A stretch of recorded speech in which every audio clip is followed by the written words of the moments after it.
सुर्खियों के बाद खबरें विस्तार से। सबसे पहले बात शिवराज कैबिनेट की अहम बैठक की। आज कैबिनेट की अहम बैठक है। कई अहम प्रस्तावों पर इस बैठक के दौरान चर्चा होगी। लोक संपत्ति प्रबंधन विभाग के गठन पर चर्चा होगी। सरकार की संपत्ति के रखरखाव के लिए विभाग के गठन पर चर्चा होगी। दीनदयाल रसोई योजना के विस्तार किए जाने को लेकर भी चर्चा हो सकती है।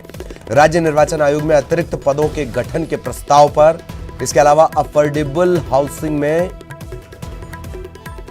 किराए पर मकान लेने की स्कीम को मंजूरी मिल सकती है।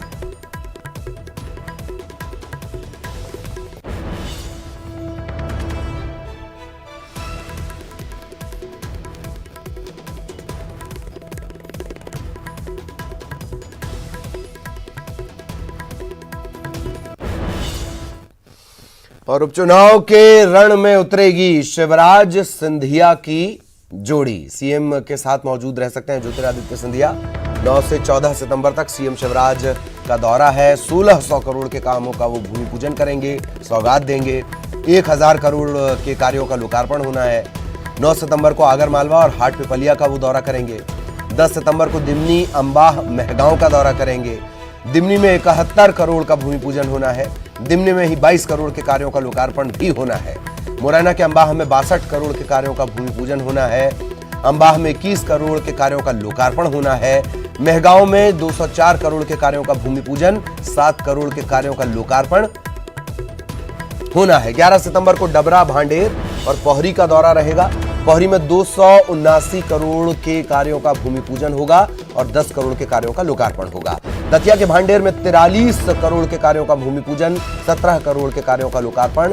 डबरा में 73 करोड़ के कार्यों का भूमि पूजन, 77 करोड़ के कार्यों का लोकार्पण। 12 सितंबर को जौरा, सुमावली का दौरा। मुरैना का भी दौरा होगा। 1.5 लाख पीएम आवास की सौगात सीएम देंगे। 13 सितंबर को करैरा, गोहद और ग्वालियर पूर्व का वो दौरा करेंगे। 14 सितंबर को मांधाता, निपानगर का उनका दौरा है।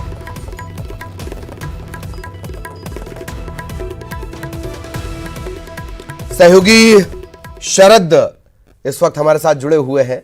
शरद, ये ताबड़तोड़ दौरे, इनके बारे में भी जानकारी दें। करोड़ों की सौगात मिलने वाली है। शिवराज बनाम महाराज, लेकिन अब शिवराज संग महाराज। लेकिन जो तपिश होगी इस चुनाव की, वो वही होगी जो विधानसभा चुनाव 2018 की थी। शरद, देखिए बिल्कुल होगी, और अगर ये कहा जाए कि उससे ज़्यादा होगी तो शायद गलत नहीं होगा, क्योंकि इस बार साख सिर्फ शिवराज की ही नहीं बल्कि सिंधिया की दांव पर है। और बड़ी बात यह है कि दोनों की साख एक ही पार्टी में दांव पर है। तो शिवराज को सरकार भी बचाना है और सिंधिया को अपने वो चेहरे बचाना है जिन्हें वो बगावत कर कांग्रेस से बीजेपी में शामिल कराकर लाए हैं। तो ये चुनाव कई मायनों में, कई नज़रिए से जो विधानसभा का चुनाव हुआ 2018 का, उससे भी ज़्यादा मायने रखता है, क्योंकि ये चुनाव सिर्फ सरकार ही नहीं बल्कि बहुत सारे नेताओं का राजनीतिक भविष्य भी तय करेगी। ये भी तय करेगी कि पीसीसी चीफ कमलनाथ उपचुनाव के बाद कहाँ रहेंगे, भोपाल रहेंगे या दिल्ली रहेंगे। ज्योतिरादित्य सिंधिया अभी जो आधी सरकार के लगभग हिस्सेदार हैं, वो किस जगह पर रहेंगे या उनका ओहदा कितना रहेगा, और शिवराज सिंह चौहान जो मुख्यमंत्री हैं वो आखिरकार किस ओहदे पर और कहाँ पर रहेंगे। तो ये चुनाव के नतीजे बहुत ज़्यादा भविष्य तय करने वाले हैं बहुत सारे लोगों का।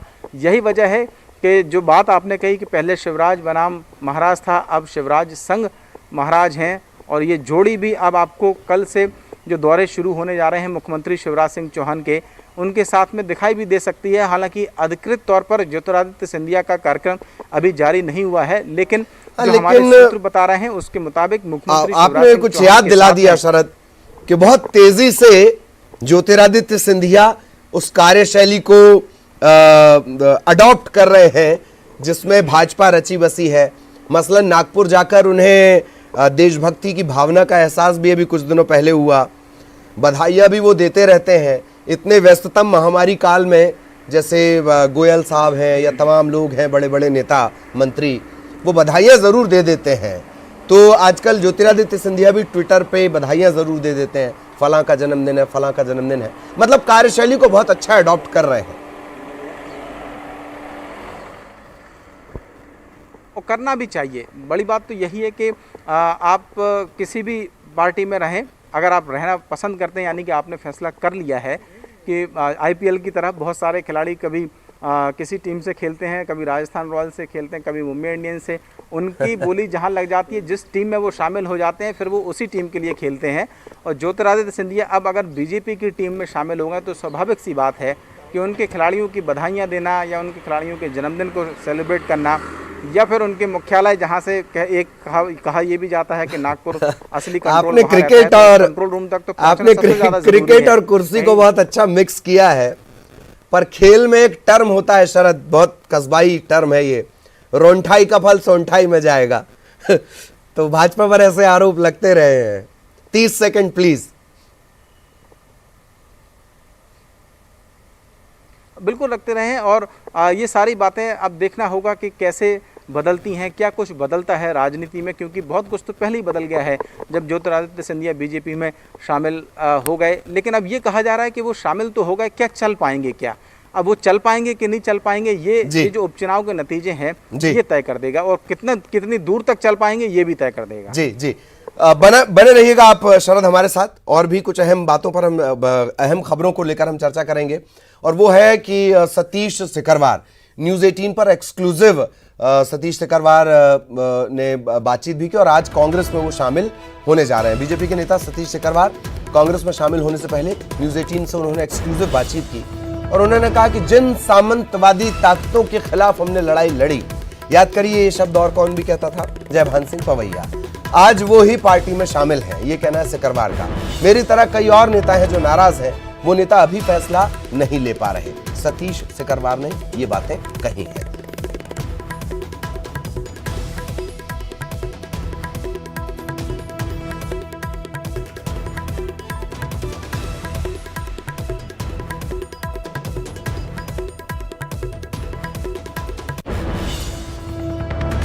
बीजेपी के कद्दावर नेता सतीश सिकरवार कांग्रेस में शामिल हो रहे हैं। सतीश सिकरवार खुद इस वक्त हमारे साथ मौजूद हैं। सतीश जी, ये फैसला आपको आखिरकार क्यों लेना पड़ा? कांग्रेस की नीति रीतियों से प्रभावित होकर माननीय सोनिया गांधी और माननीय राहुल गांधी, कमलनाथ जी, दिग्विजय सिंह जी, सभी वरिष्ठ नेताओं के विचारों से और कांग्रेस की रीति नीति से और जिन बातों को लेकर मैं हमेशा भारतीय जनता पार्टी में रहकर सिद्धांतवादी ताकतों के खिलाफ सामंतवादी ताकतों के खिलाफ लड़ते रहे, वो सामंतवादी ताकतें आज भारतीय जनता पार्टी में शामिल हो गई हैं और इससे अब मन विचलित है, इसलिए यह निर्णय लेना पड़ा। अभी कुछ दिनों पहले मुख्यमंत्री शिवराज सिंह चौहान ग्वालियर गए थे, आपकी उनसे मुलाकात भी हुई, क्या आपने अपनी बात उनके सामने रखी थी और क्या आप संतुष्ट नहीं हैं उन्होंने जो बातें कही हैं? नहीं, वो उनसे किसी से कोई हमारा वो नहीं है, लेकिन हम भारतीय जनता पार्टी में रहकर वर्षों तक सामंतवाद के खिलाफ, सामंतवादी जो प्रवृत्ति के लोग हैं उनके खिलाफ लड़ाई लड़ते आए हैं और उसी की वजह से आज कांग्रेस में शामिल हो। आपने अपनी बात तो रखी होगी संगठन के सामने, क्योंकि बीजेपी में संगठन की एक प्रक्रिया, तो आपने जब अपनी बात रखी तो आपको क्या जवाब मिला कि आप इस बात से संतुष्ट नहीं है? कि अपने लोग, बहुत से नेता असंतुष्ट हैं, लेकिन किन्हीं कारणों से वो निर्णय नहीं ले पा रहे हैं। ऐसे बहुत से नेता हैं जो भारतीय जनता पार्टी में रहकर सामंतवाद के खिलाफ लड़ते रहे हैं और आज भी वो नेता हैं और समय समय पर उनके बयान आते रहते हैं, लेकिन उनका निर्णय नहीं ले पा रहे हैं, वो अलग बात है। आपको लगता है कि क्या वो लोग भी निर्णय लेंगे आपकी तरह, क्योंकि आपने एक स्टेप आगे बढ़ाया, आप विचारधारा की बात हो गई, आने वाले समय में और लोग भी इससे आने वाले समय में शुरुआत हुई है और आने वाले समय में देखने को मिलेगा कि लोग भारतीय जनता पार्टी छोड़ कांग्रेस में आएंगे। एक आखिरी सवाल, ये भी कहा जा रहा है कि सतीश सिकरवार जब आए हैं कांग्रेस में तो फिर ग्वालियर पूर्व सीट से ही वो दावेदारी करेंगे, क्या ये बात सच है? और अगर हाँ तो मैं किसी समझौते के तहत नहीं आया हूँ।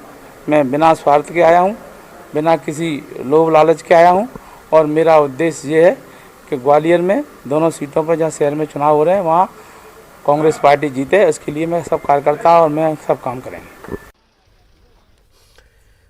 सहयोगी शरद लगातार हमारे साथ बने हुए हैं। शरद, ये जो कॉन्फिडेंस है भाजपा का 27 में से 28 सीट जीत लेने वाला कॉन्फिडेंस जिसको हम अक्सर कहते हैं, इसके बावजूद मैं आपसे जानना चाह रहा हूं, इनका लंबा चौड़ा प्रोफाइल है, सतीश सिकरवार, गजराज सिंह सिकरवार, सत्यपाल सिंह सिकरवार, शोभा सिकरवार, एक नाम और आता है वृंदावन सिकरवार। इनके प्रभाव को नजरअंदाज नहीं किया जा सकता। ये बीजेपी जान रही होगी, मान भले ही नहीं रही होगी हम सबके सामने। शरद,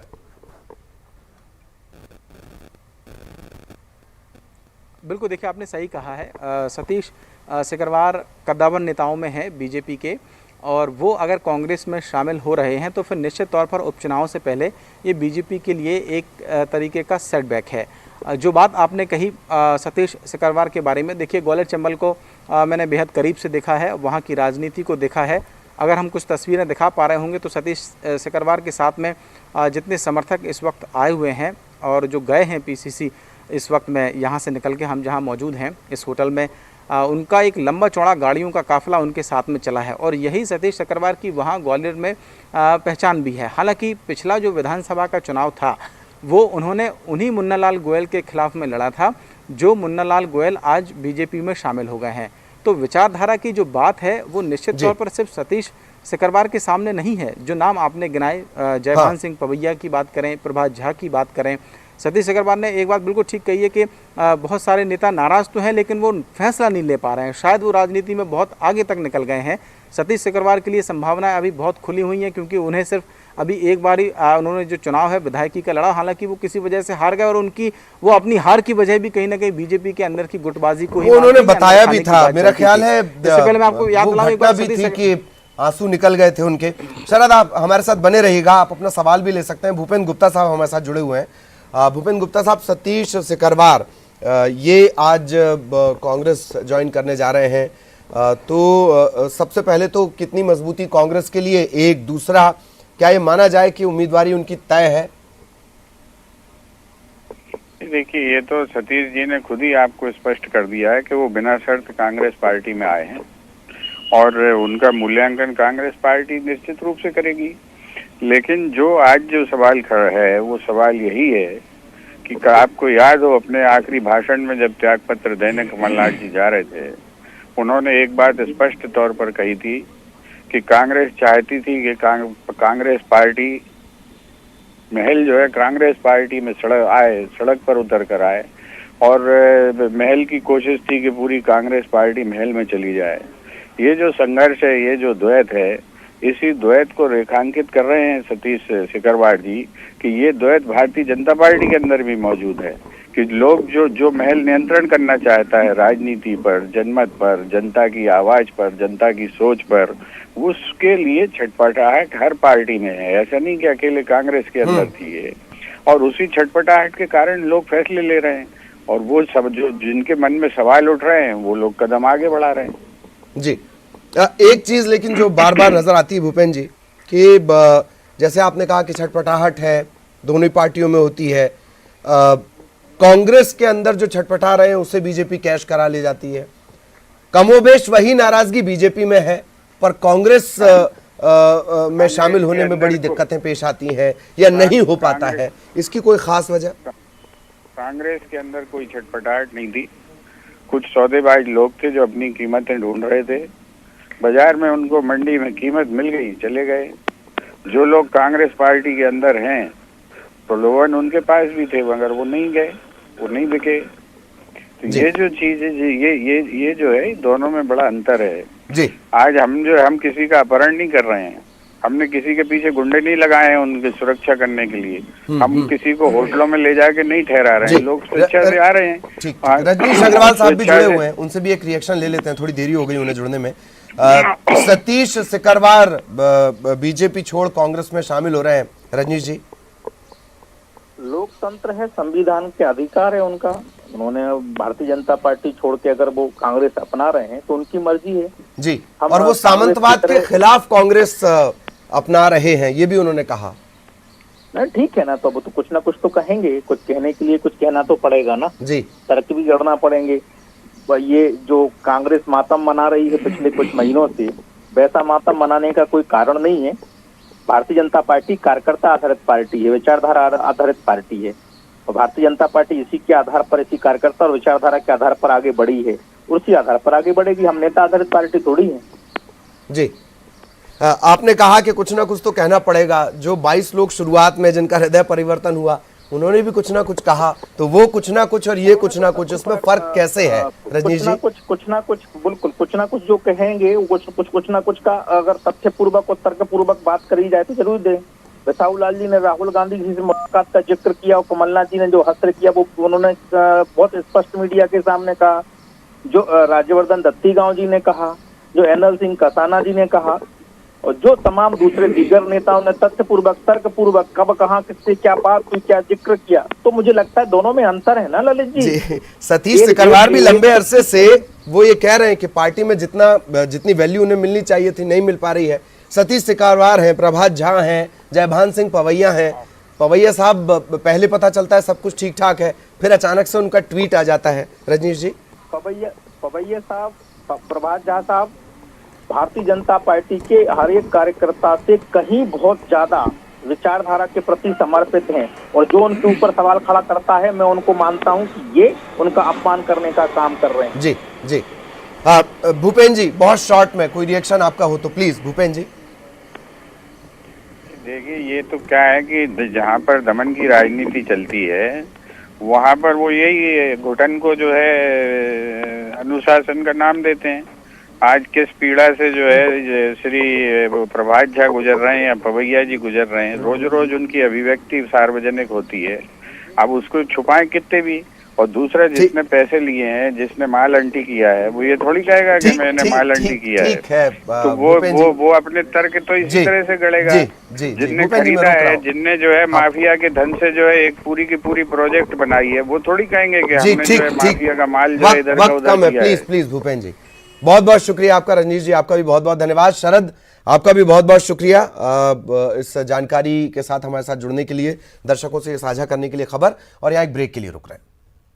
ब्रेक के बाद खबर रायपुर से। बीए डीएड प्रशिक्षित अभ्यर्थियों का प्रदर्शन लगातार जारी है और आज से ये अनशन पर बैठने जा रहे हैं। अनिश्चितकालीन भूख हड़ताल पर ये अभ्यर्थी रहेंगे। ये शिक्षक भर्ती प्रक्रिया जल्द पूरी कराने की मांग कर रहे हैं। 9 महीने से पूरी प्रक्रिया, नियुक्ति संबंधी प्रक्रिया बाधित है और इसी को लेकर ये प्रदर्शन है। तस्वीरें काफी कुछ बयां करने के लिए काफी हैं। तस्वीरें आप देख रहे हैं। कल जब हटाया गया, रोका गया इन्हें, सीएम हाउस ये जाना चाह रहे थे शिक्षक, अभ्यर्थी शिक्षक, तो इन्हें रोक लिया गया और अब ये कह रहे हैं कि अब ये भूख हड़ताल पर बैठेंगे। ये घड़ी भी आपको नजर आ रही होगी। ये तस्वीरें, ये बहुत खास तस्वीरें हैं दरअसल। सड़क पर शिक्षक हैं। शराब लेकिन छत्तीसगढ़ में आपको ऑनलाइन मिल जाएगी, और वो भी कब? जब आप कोरोना संकट काल में फोन लगाइए, शराब बुलाइए। शिक्षक की भर्ती प्रक्रिया में लेकिन बड़ा पेच है। शिक्षक की भर्ती प्रक्रिया फिर से टाल दी गई है। ये चाहते हैं तकरीबन 22,000 का जो है अभ्यर्थी, 14,000 से ज़्यादा पदों के लिए ये प्रक्रिया पूरी हुई है। 22,000 ऐसे हैं जिनका वेरिफिकेशन होना है, डॉक्यूमेंट्स का वेरिफिकेशन होना है। इनका कहना है कि नियुक्ति भले ही ना दें, पर कम से कम प्रक्रिया को पूरा करके रखें। जब स्कूल खुल जाए तब इन्हें मौका दिया जाए। खबर गरियाबंद से। सीआरपीएफ के 19 जवानों को हुआ है कोरोना। बिंद्रा नवागढ़ कैंप के ये सभी जवान हैं। जांच रिपोर्ट में कोरोना पॉजिटिव आए हैं। जिले के 21 अन्य लोग भी कोविड-19 पॉजिटिव निकले हैं। सभी को जिला कोविड अस्पताल में भर्ती करवाया जा रहा है।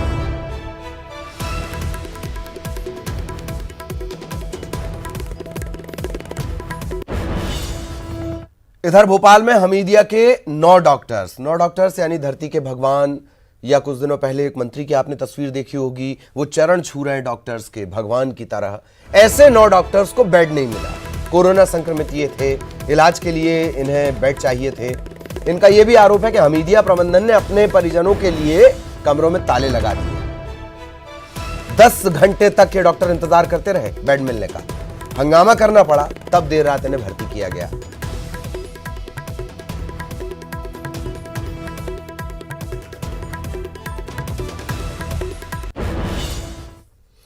छिंदवाड़ा पहुंची छत्तीसगढ़ की राज्यपाल अनुसुईया उइके ने कोरोना को लेकर एलोपैथिक दवाओं पर सवाल खड़े किए हैं। उइके ने कहा कि कोरोना का जबरदस्ती हवा बनाया जा रहा है, इसे लेकर जो एलोपैथिक दवाइयां दी जा रही हैं वो नुकसान पहुंचा रही हैं। ऐसे में लोगों को काढ़े और भाप लेना ऐसे उपयोग करने चाहिए। राज्यपाल उइके ने कहा कि कोरोना का डर ज्यादा फैलाया जा रहा है। हाथ वगैरह धोते रहे तो कुछ नहीं होगा। कई लोगों को कोरोना हो भी जाएगा तो उसे पता नहीं, अगर आप टेस्ट कराओगे तो वो कोरोना कौन सा है भाई पता ही नहीं है, कोविड-19 का है या बुखार का है, सबका वायरस है, लेकिन जबरदस्ती का इसका हवा बना दिया पूरे देश भर में। मतलब आज ये बताइए कि ये जो एलोपैथी गोली बहुत ज्यादा हाई डोज की होती है, उससे भी लोगों को नुकसान हो रहा है। जिसको कुछ भी नहीं है उसको भी गोली दे रहे हैं, तो उसकी पूरी बॉडी डैमेज हो रही है। मैं कहती हूँ कि आप लोग भी इसको सावधान करिए कि वो गोली बहुत खतरनाक है बॉडी के लिए। अब वो सीधे अगर काढ़ा खाएं, और मैं तो कहती हूँ कि भगवान और रामदेव बाबा की भी जो काढ़ा है और भाप ले, और इम्यूनिटी के लिए सी विटामिन ले, बस हो गया और कुछ नहीं। और इसी के साथ इस बुलेटिन में इतना ही। नमस्कार।